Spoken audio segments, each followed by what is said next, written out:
Hello दोस्तों, कैसे हैं? आशा है अच्छे होंगे और अपने एडेनियम के कामों में व्यस्त होंगे। दोस्तों, आज मैं अपने एक प्लांट को रिपोर्ट करने जा रही थी तो सोचा कि आपके बीच में कुछ जानकारी शेयर कर दूं। दोस्तों, तो मैं सबसे पहले तो सॉइल बनाना बताऊंगी। मेरे चैनल पर आपका बहुत बहुत हार्दिक स्वागत है। अगर पहली बार आए हैं दोस्तों तो सब्सक्राइब ज़रूर करिएगा और बेल आइकन को भी प्रेस कर दीजिएगा ताकि पूरी जानकारी मिले। एडेनियम के प्लांट की जान उसकी सॉइल में ही बसती है। दोस्तों, अगर हम सॉइल अच्छी तैयार करेंगे, वेल ड्रेन सॉइल होगी, उसके मुताबिक हम सॉइल बनाएंगे तो एडेनियम पूरे के पूरे साल फ्लावरिंग भी देगा और जाड़ा, बरसात, गर्मी की मार को सह भी पाएगा। तो हमें एडेनियम के लिए बिल्कुल वेल ड्रेन सॉइल तैयार करनी है। उसके लिए हमने कुछ मटेरियल लिया हुआ है जो आपके बीच में शेयर कर रही हूँ। बिल्कुल आसान है, कहीं से बहुत कठिनाई से मिलने वाले सामान नहीं है। दोस्तों, मेरे चैनल पर आप लोगों ने एडेनियम के बहुत सारे प्लांट और प्लांट की फ्लावरिंग आपने देखी है। उसी की तरह से जैसा मैं अपने सॉइल बनाती हूँ वही बीच में आपके शेयर करने जा रही हूँ। तो कभी भी आपको गार्डन सॉइल की मात्रा अपने प्लांट में नहीं लेनी है। गार्डन सॉइल की मात्रा जितनी कम लेंगे उतना ही अच्छा होगा। अब मैं आपको बताना चाहती हूँ कि गार्डन एडेनियम का वेल ड्रेन सॉइल हम कैसे तैयार कर सकते हैं। सबसे पहले तो हमें लेना है रिवर सैंड। रिवर सैंड मतलब मोरंग, मेरे लखनऊ में इसको मोरंग बोलते हैं। ये 2 भाग लेना है आपको। एक प्लांट की मैं मिट्टी बनाने जा रही हूँ, पूरा प्रोसेस आपको दिखाऊंगी, शुरू से आखिर तक देखिएगा और बीच में इसके बिल्कुल ना करिएगा। तो देखिए दोस्तों, 2 हिस्सा मेरा रिवर सैंड है। इस तरह से आपको यहाँ पे रिवर सैंड रख लेना है। मैं पूरी अच्छे से बनाकर आपको दिखाऊंगी। एक हिस्सा ये तो थोड़ी गोबर की खाद है दोस्तों, इधर मिट्टी ले आए थे। ये है गार्डन सॉइल। गार्डन सॉइल की मात्रा बहुत कम लेनी है आपको। देखिए, 2 हिस्सा सैंड है, एक ही हिस्सा इसमें गार्डन सॉइल में मिला रही हूँ। गार्डन सॉइल अपने भी प्लांट का निकला हुआ सॉइल हो सकता है और आपके गार्डन सॉइल में बहुत कुछ पहले से ही मिला होता है। इस तरह मिला लीजिए। तीसरी मोरंग हो गया, गार्डन सॉइल हो गई। तीसरी चीज़ है वुडैश। दोस्तों, इसमें आपको ऑर्गेनिक फर्टिलाइज़र मिलता है, फास्फोरस भी होता है। हम अपने एडेनियम की सॉइल में जितनी अच्छी मात्रा में वुडैश मिलाएंगे उतना अच्छा ये भुरभुरा मिट्टी बनेगा। अगर मिट्टी भुरभुरी होगी तो कभी भी आपके प्लांट में पानी ठहरेगा नहीं। बारिश के दिनों में कभी इसमें रूट रॉट नहीं होगा, सर्दी के दिनों में भी कभी फंगस नहीं लगेगा। 3 चीज़ हो गई दोस्तों। चौथी चीज़ है बोन मील। देखिए, बोन मील को मैं इसलिए मिलाती हूँ, फास्फोरस और कैल्शियम की मात्रा होती है। हमारे प्लांट की जड़ों को बहुत ज़्यादा ये शक्ति प्रदान करती है और आगे चल के फ्लावरिंग भी इसकी वजह से बहुत ज़्यादा अच्छे से होगी। 4 चीज़ हो गई। 5वीं चीज़ है दोस्तों, आपके पास अगर है तो बोन मील ले लीजिए, नहीं 2 साल की पुरानी गोबर की खाद लीजिए। देखिए, काली होगी अगर पुरानी होगी। याद रखिए कि कभी भी आपको गोबर की खाद नई नहीं लेनी है। 2 साल पुरानी खाद को 1 मुट्ठी आप मिला लीजिए। गोबर की खाद में सारे माइक्रोन्यूट्रिएंट पाए जाते हैं जो हमारे फ्लावरिंग प्लांट के लिए अच्छे होते हैं। थोड़ी सी और बची थी, ये भी मिला देती हूँ। 5वीं चीज़ है दोस्तों, देखिए, नीम की खली है। ये नीम की खली है। नीम की खली कई लोग पूछते हैं क्या होता है मैम, तो नीम के ये सरसों की खली है। सरसों की खली क्या होती लोग पूछते हैं, तो सरसों को मशीन से तेल निकाल लिया जाता है, जो उसका वेस्टेज बचता है, ये वही है सरसों की खली। थोड़ा सा मिला लीजिए, ज़्यादा मिलाने की ज़रूरत नहीं। अब 6 चीज़ है दोस्तों, नीम की खली। नीम की फली एंटी फंगल भी होती है और ये माइक्रोन्यूट्रिएंट से भरी होती है। अब एडेनियम के प्लांट में कोई भी कभी भी दिक्कत नहीं आएगी और आपका प्लांट हमेशा के लिए फ्लावरिंग करता रहेगा। चलिए लास्ट चीज़ मैं एक और मिलाना चाहती हूँ, मेरे पास था नहीं, वो डैश से ही निकला है, लकड़ी के कोयले। अगर 8-10 टुकड़े आप इसमें डाल देंगे तो बहुत अच्छा रहेगा। इससे आपका पानी होल्ड रखने की क्षमता होती, ज़्यादा तो नहीं, मेरे पास 8-9 टुकड़े हैं। तो इस तरह से देखिए मेरी वेल ड्रेन सॉइल तैयार हो गई। लास्ट में है जानकारी दोस्तों कि इसमें आपको 1 चम्मच, आधा चम्मच एंटी फंगल पाउडर साफ मिला लीजिए। देखिए साफ पाउडर है, इसको मिलाना बहुत ज़रूरी है। आपके प्लांट में कभी भी फंगस नहीं लगेगा। एडेनियम के प्लांट के लिए साफ पाउडर का इस्तेमाल, आपके पास अगर नहीं है तो हल्दी पाउडर भी आप डाल सकते हो। अब अगर हमारी सॉइल अच्छी होगी, स्वस्थ होगी, तो हमारे प्लांट ऑटोमेटिक स्वस्थ होंगे और फ्लावरिंग भी 12 महीना आपको मिलेगी। चलिए मट्टी तैयार हो गई दोस्तों।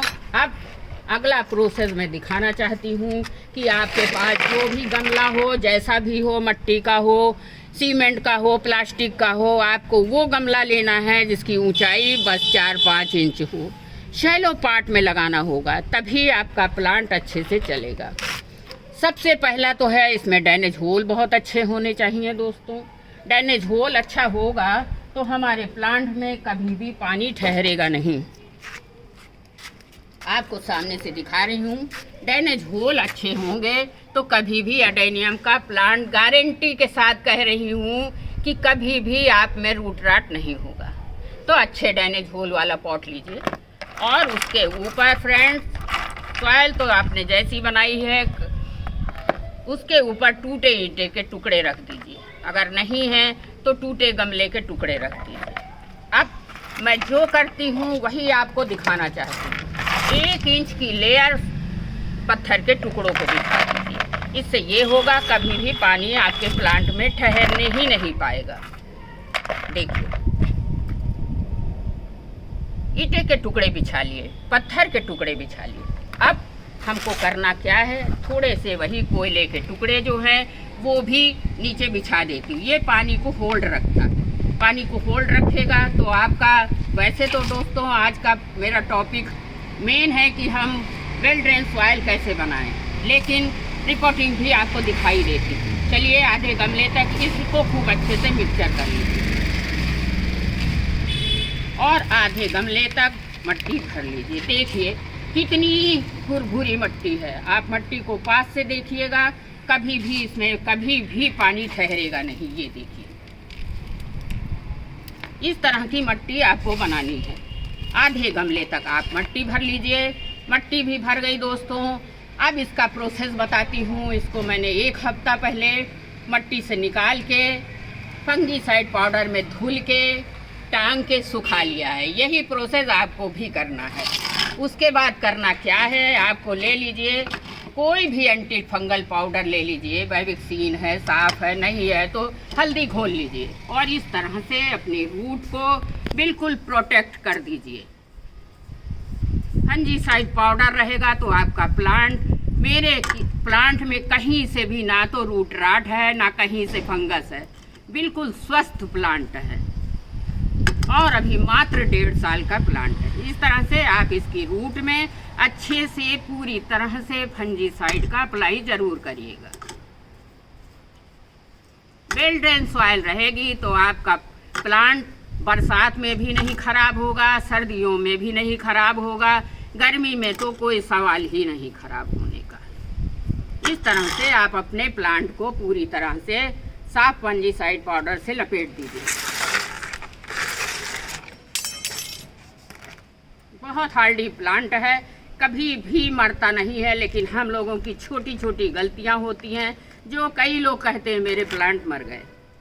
थोड़ा मट्टी और रख लेती हूँ, नीचे बैठ रहा है प्लांट। अब मैं आपको दिखाना चाहती हूँ, पिछले साल मेरा प्लांट यहाँ तक मट्टी में था, इतना ही हिस्सा इसका ऊपर था। अब इतना हिस्सा मैं ऊपर और करूँगी और फिर प्लांट लगाऊंगी। देखिए इस तरह से अपने प्लांट को रख के देख लीजिए और फिर रिपोर्टिंग करिए।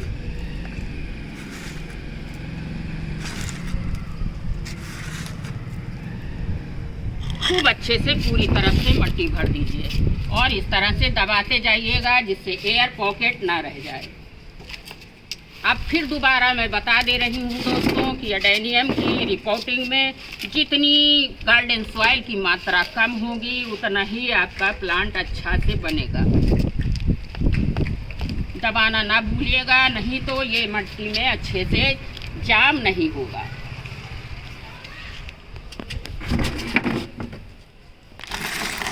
और ऐसे ऐसे हिला दीजिए, बस ये अपने आप सेट हो जाएगा।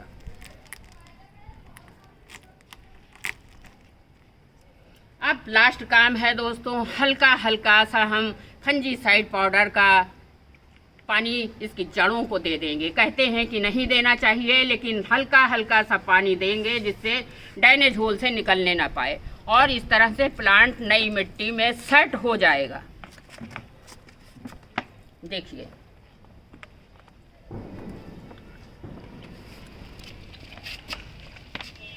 बहुत सारे प्लांट हैं, धीरे धीरे रिपोर्टिंग करती हूँ, धीरे धीरे आपके बीच में शेयर करती रहती हूँ। अब देखिए मेरा प्लांट एकदम लग के तैयार हो गया। दोस्तों करना ये है कि आपको इसको 2 दिन के लिए किसी छाया वाली जगह में रख देना है, फिर प्रॉपर धूप में रखिए। मार्च के लास्ट से अप्रैल से इसमें फ्लावरिंग स्टार्ट हो जाएगी।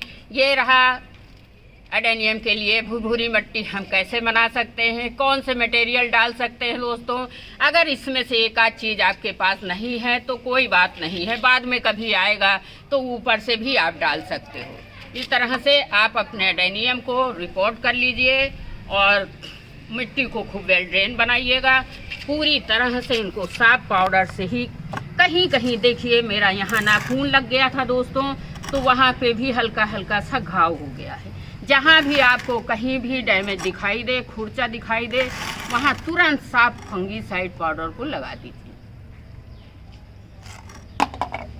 नीम की खली मिलाना ना भूलिएगा दोस्तों। अगर मिट्टी में या इसकी जड़ों में कहीं भी कोई माइक्रोब्स होंगे, कोई कीटाणु होंगे, कोई फंगस होगा तो नीम की खली से मर जाएगा।